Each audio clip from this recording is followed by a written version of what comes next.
आपको सिक्का ही जारी करना था आरएसएस को समर्पित करने के लिए, तो 60 रुपए का करते, क्योंकि 60 रुपए पेंशन लेते थे सावरकर। पीछे भारत माता की आपने का चित्र क्यों लगाया, विक्टोरिया का लगा। तो क्या ये लिखेंगे कि गोलवालकर ने सबसे पहले टू नेशन थ्योरी की बात की, हिंदू मुसलमान इकट्ठे नहीं रह सकते ये बात। श्यामा प्रसाद मुखर्जी ने अंग्रेजी हुकूमत को चिट्ठी लिखी, क्विट इंडिया मूवमेंट को कैसे तोड़ा जाए, कमजोर किया। श्यामा प्रसाद मुखर्जी और मुस्लिम लीग ने मिलकर सरकारें चलाई, जहां असेंबलीज में पाकिस्तान के लिए प्रस्ताव पारित हो रहे और ये चुप रहे। तिरंगे का विरोध सदैव आरएसएस ने किया, कई केसेस इन पर हुए। ये संदिग्ध संगठन है, ये बीमार संगठन है, इसका इलाज ये देश करेगा। जहां गौतम बुद्ध चले हैं, जहां कबीर चले हैं, गुरु नानक देव चले हैं, ये भूमि इनका इलाज करेगी। शहीद हेमू कलानी आपकी किस्मत में नहीं है, आपकी किस्मत में पप्पू कलानी है, उसी से आप खुश रहिए।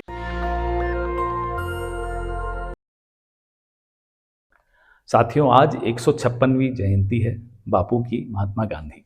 महात्मा गांधी पूरे विश्व में मानवता के एक नैतिक दिशा यंत्र के रूप में जाने जाते हैं, मॉरल कंपस के रूप में जाने जाते हैं। हमारा सौभाग्य है कि वो भारत में पैदा हुए। प्रधानमंत्री ने एक डाक टिकट और एक 100 रुपए का सिक्का जारी किया आरएसएस को समर्पित करने के लिए, क्योंकि आरएसएस के 100 साल पूरे हुए गांधी जयंती से एक दिन पहले।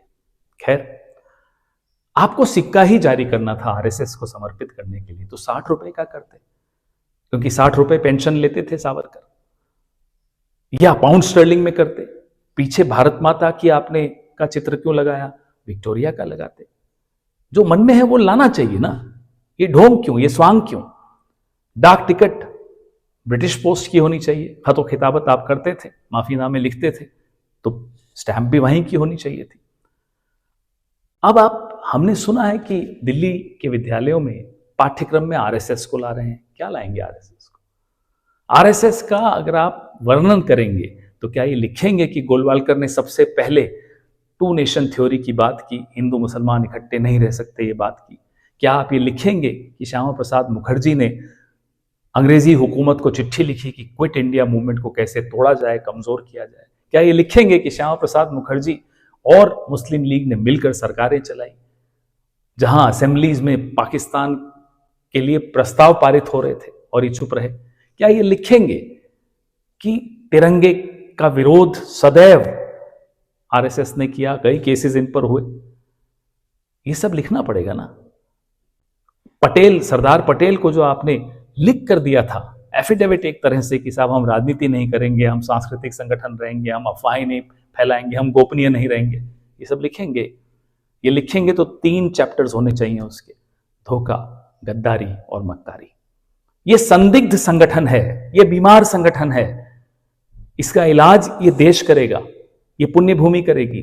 जहां गौतम बुद्ध चले हैं, जहां कबीर चले हैं, जहां गुरु नानक देव चले हैं, ये भूमि इनका इलाज करेगी, हमेशा किया है, आगे भी करेगी। अब नए नए नायक, इनके तो नायक है नहीं, तो साहब कहते हैं अब हेमू कलानी संघी थे। इससे ज्यादा बड़ा झूठ कभी सुना आपने? हेमू कलानी स्वराज सेना, जो कि ऑल इंडिया स्टूडेंट्स फेडरेशन का एक अंग था, उसके सदस्य थे। अब हेमू कलानी जी को भी अपना बता रहे हैं। शहीद हेमू कलानी आपकी किस्मत में नहीं है, आपकी किस्मत में पप्पू कलानी है, उसी से आप खुश रहिए, क्योंकि यही आपका आचार है, यही आपका विचार है।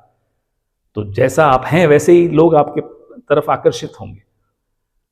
खैर, आप जितना गोडसे को आप जितना ऊपर चढ़ाना चाहें चढ़ाइए, गांधी को जितना आप अपमानित करना चाहें करिए, जैसे कल आपने किया।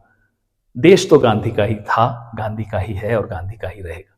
इस विश्व में पहचान भारत की गांधी से होगी।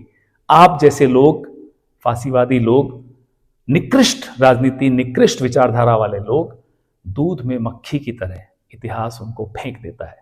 आपके साथ वही होने वाला है।